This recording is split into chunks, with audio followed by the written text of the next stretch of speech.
So how do we get the best answer for ChatGPT whenever we ask it something? The best way to get the best answer from ChatGPT is using the simple trick lang. So let's say na bala ka gumawa ng social media post for your coffee shop, pangalan niya Umaga Kape. Usually gagawin natin, katype lang natin yan kasi ito yung produce niya. Very generic, usually alam kagad na AI siya. So for that, ang gagawin mo lang dyan is you type in this one, ask me clarifying questions until you're 95% confident that you can complete the task successfully.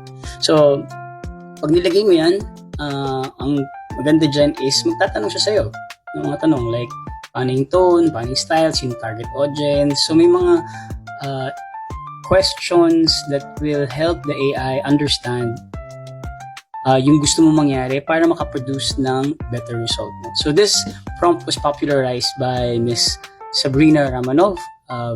She's actually a Filipina as well, no? So next time pag gagawa kayo ng mga prompts or magtanong kayo sa ChatGPT, kasi dagdagan niya lang, ask me clarifying questions until you're 95% confident that you can complete the task successfully. And that will 10x that will get you the best result lagi for your AI questions. So, ayan, alam natin, itatanong natin o idadagdag natin kay ChatGPT next time magtanong tayo sa kanya, no? So, dagdagan nyo na lang and it will 10x, it will 100x improve your results pag nagtanong kayo kay AI, no? So, I hope you like this quick video. Follow me for more. And you can also join my Discord community called Talir AI.